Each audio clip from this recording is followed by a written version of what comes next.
네, 오늘 하루도 좋은 하루 되시기 바라겠습니다. 오늘 말씀은 히브리서 11장 29절에서 31절 말씀입니다. 믿음으로 그들은 홍해를 육지같이 건넜으나 애굽 사람들은 이것을 시험하다가 빠져 죽었으며 믿음으로 7일 동안 여리고를 도니 성이 무너졌으며 믿음으로 기생 라합은 정탐꾼을 평안히 영접하였으므로 순종하지 아니한 자와 함께 멸망하지 아니하였도다. 아멘. 네, 오늘 말씀도 모세가 이끄는 이스라엘 백성들이 출애굽할 때 기사를 말씀하고 있습니다. 출애굽할 때 하나님은 이스라엘 백성들을 위해 엄청난 기적을 행하셨습니다. 그런데 히브리서는 이 엄청난 기적을 하나님이 일방적으로 주셨다고 말하지 않습니다.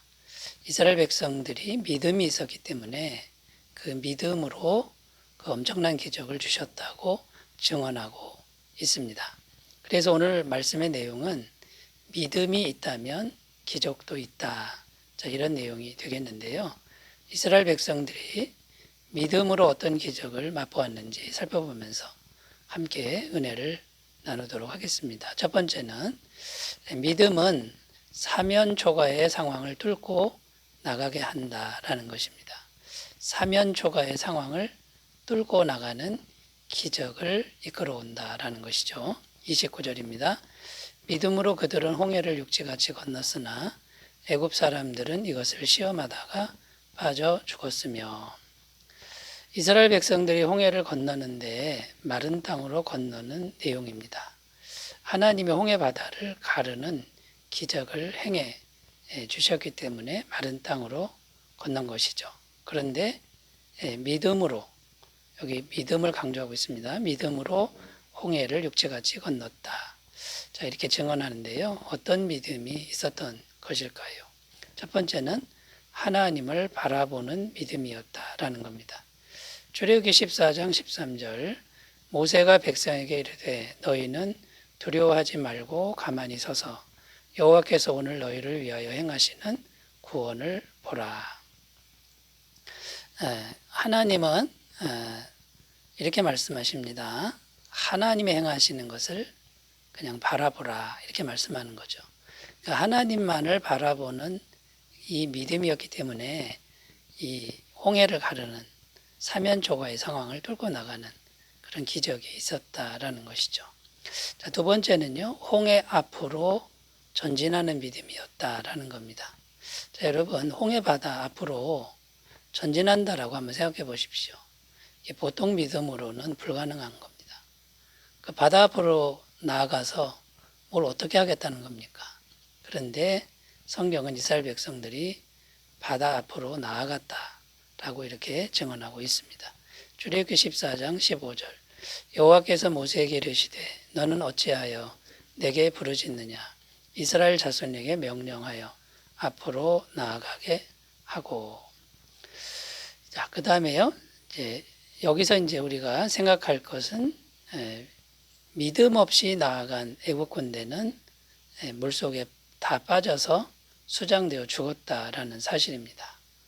그러니까 이스라엘 백성들은 그냥 시키는 대로 기계적으로 간 것이 아니라는 겁니다. 분명한 믿음을 가지고 홍해 바다를 향해 갔다라는 것이고 바다가 갈라졌다라는 것이죠. 그런데 애굽 사람들은 이것을 시험하다가 빠져 죽었으며 이렇게 증언하고 있습니다. 자, 그러니까 믿음 없이 행하는 것은 어떠한 기적도 가져오지 못한다, 어떠한 효과도 없다라고 지금 말씀하고 있는 겁니다. 자, 그러면 여러분, 여기서 우리가 정말 진지하게 자신을 돌아봐야 되는데, 나는 진정 하나님을 믿고 있는 것인지 그걸 돌아봐야 한다라는 것입니다. 자, 하나님을 진심으로 믿는다면, 자, 어떤 일이 벌어질까요? 하나님의 마음을 자꾸만 헤아리게 된다라는 것이죠. 그래서 하나님의 마음을 헤아리면서 행동하는 우리들이 될 것이다라는 거고요. 두 번째는 결과에 집착하는 것을 자꾸만 내려놓을 수 있게 된다라는 겁니다. 그러니까 결과는 하나님께 맡기고요. 하나님을 신뢰하는 그런 태도로 하루하루를 살아간다라는 겁니다. 자, 결과에 자꾸 집착하게 되면 수단과 방법을 가리지 않는 비인간적인 그런 삶의 모습으로 전락할 수밖에 없다라는 것이죠. 그리고 정말 하나님의 마음을 헤아린다라고 하는 건요, 자기를 드러내지 않게 된다라는 겁니다. 모든 일에 하나님께만 영광 돌리는 이제 그런 태도로 바뀌어 간다라는 것이죠. 만약에 여러분 반대로 행한다고 생각해 보십시오. 결과에 집착하고, 그 다음에 수단과 방법을 가리지 않고, 그 다음에 자꾸만 자기를 드러내려고 하는 이런 것들은 정말 하나님을 믿는 것이 아니다라는 것을 우리가 꼭 기억하셨으면 좋겠습니다. 자, 그래서 오늘 우리가 해야 될 일은 결과는 하나님께 맡기고 모든 순간에 하나님의 임재를 구하는 그런 태도가 필요하다라는 겁니다. 하나님과 동행하는 것이죠. 역대하 16장 9절입니다. 여호와의 눈은 온 땅을 두루 감찰하사 전심으로 자기에게 향하는 자들을 위하여 능력을 베푸시나니. 결과를 생각지 말고 지금 이 순간 전심으로 하나님만 바라보고 의지하는 그것을 길러나가신다 그러면 성경은 약속합니다. 전능하신 능력을 우리에게 베푸신다. 이 말씀을 꼭 믿으셨으면 좋겠습니다. 자, 첫 번째, 믿음은 어떤 기적을 일으키는가? 사면 초과의 상황을 뚫고 나가는 기적을 일으킨다. 이걸 살펴보았고요.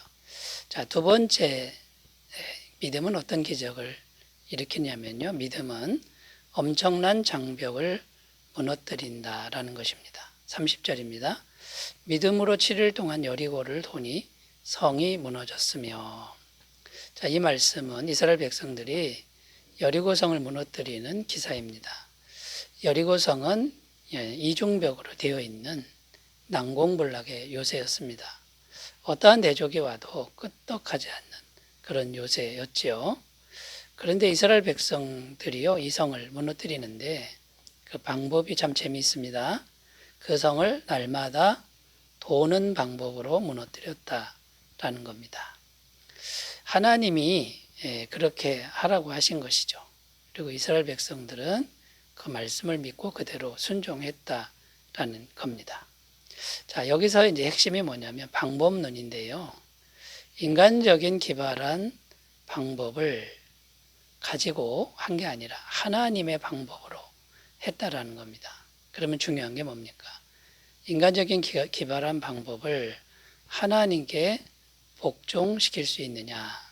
자, 이런 문제라는 것이죠.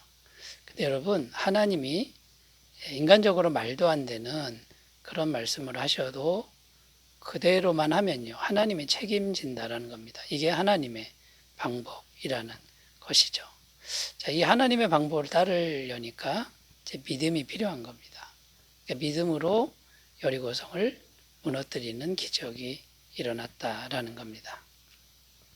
자, 두 번째 생각할 것은, 자, 이스라엘 백성들이 순종한 방법, 하나님의 말씀에 순종한 방법의 의미는 무엇입니까? 그것은 하나님의 임재의 방법이라는 겁니다. 하나님의 영이 함께하는 것을 임재라고 하는 것이죠. 자, 하나님이 임재하시면 하나님이 직접 일하신다라는 것이고 전능하신 능력을 행하신다라는 겁니다. 자, 스가랴서 4장 6절입니다. 그가 내게 대답하여 이르시되 여호와께서 스룹바벨에게 하신 말씀이 이러하니라. 만군의 여호와께서 말씀하시되 이는 힘으로 되지 아니하며 능력으로 되지 아니하고 오직 나의 영으로 되느니라. 자, 인간적인 힘과 능력 아무리 강해도 안 되는 일들이 많습니다. 그러나 하나님의 영의 임재가 있으면 무엇이든 가능하다, 이런 말씀이 되겠습니다. 자, 그럼 여러분, 우리가 하나님의 임재를 이루어야 되는데 어떻게 하면 될까요? 그것은 순종밖에 없다라는 겁니다. 순종해야 하나님이 일하신다라는 것이죠. 열왕기하 5장 14절, 나아만이 이에 내려가서 하나님의 사람의 말대로 요단강에 7번 몸을 잠그니 그의 살이 어린아이의 살같이 회복되어 깨끗하게 되었더라. 이 문둥병에 걸린 아람 나라의 나아만 장군이 7번 요단강에 가서 목욕하시오. 자, 이 말씀을 끝까지 순종했을 때 기적이 이제 일어나게 된 것이죠. 여러분, 하나님의 임재는 내 생각, 내 방법을 버리고 순종하면 하나님이 함께 하신다라는 겁니다. 사도행전 5장 32절 우리는 이 일의 증인이요 하나님이 자기에게 순종하는 사람들에게 주신 성령도 그러하니라 하더라. 자, 그러니까 여러분 순종이 임재의 길이라는 것 꼭 기억하시고 이제 인간의 교만을 내려놓아야 되겠지요. 자, 우리 방법, 내가 하면 된다, 이 방법이다라고 하는 그런 인간적인 어떤 것을 자꾸만 내려놓으시는 매일매일의 삶이 되셨으면 좋겠습니다. 자, 두 번째 믿음은 엄청난 장벽을 무너뜨리는 기적을 행한다. 살펴보았고요. 이제 세 번째로 가보겠습니다. 자, 믿음은 어떤 기적을 행하느냐면요. 사망 가운데서도 살아남게 한다라는 겁니다. 31절입니다. 믿음으로 기생 라합은 정탐꾼을 평안히 영접하였으므로 순종하지 아니한 자와 함께 멸망하지 아니하였도다. 자, 이스라엘 백성들이 여리고성을 정복했을 때 기생 라합은 살았다는 이야기입니다. 어떻게 살았냐면 라합은 이스라엘 정탐꾼이 왔을 때 목숨을 걸고 숨겨주었습니다. 그러니까 목숨을 건 것이죠. 그런데 여러분, 이 라합이 이렇게 정말 생명을 건 그 순간에 이스라엘 백성들을 숨겨주는 선택을 했다라는 겁니다. 이게 믿음이라고 증언하는 것입니다. 성경은. 그러니까 믿음은 사망의 엄청난 기운이 덮쳐와도 살게 합니다. 자기만 사는 게 아니라 가족들 전부가 살아남게 하는 그런 기적을 이제 행한다라는 것이죠. 자, 그런데 여기서 우리가 이제 생각해야 될 것, 이 기생 라합은 어떻게 이런 믿음을 가지게 된 것일까요? 이 사람은 이방 사람이고 하나님을 알지 못하는데 어떻게 믿음이 생겼느냐라는 겁니다. 첫 번째는요, 말씀을 들었다는 겁니다. 소문을 들었다는 거죠. 여호수아 2장 10절 11절 이는 너희가 애굽에서 나올 때에 여호와께서 너희 앞에서 홍해 물을 마르게 하신 일과 너희가 여도한 저쪽에 있는 아모리 사람의 두 왕 시온과 옥에게 행한 일 곧 그들을 전멸시킨 일을 우리가 들었음이니라. 우리가 듣자 곧 마음이 녹았고 너희로 말미암아 사람이 정신을 잃었나니 너희의 하나님 여호와는 위로는 하늘에서도 아래로는 땅에서도 하나님이시니라. 자, 이런 믿음의 소문, 곧 오늘날로 말하면 말씀입니다. 이 말씀을 듣는 사람, 그 중에 믿음이 생기는 사람이 있다라는 거고요. 이 믿음이 생기면 사망 가운데서도 살아남는 기적이 생긴다라는 것이죠. 그러므로 여러분, 우리가 늘 말씀을 가까이 하시기를 바라겠습니다. 기도합니다. 하나님 아버지, 오늘은 믿음은 기적을 일으킨다라는 말씀을 우리가 나누었는데 우리 삶에도 기적이 충만하게 하옵소서. 예수님의 이름으로 기도드립니다. 아멘. 좋은 하루 되시기 바라겠습니다. 감사합니다.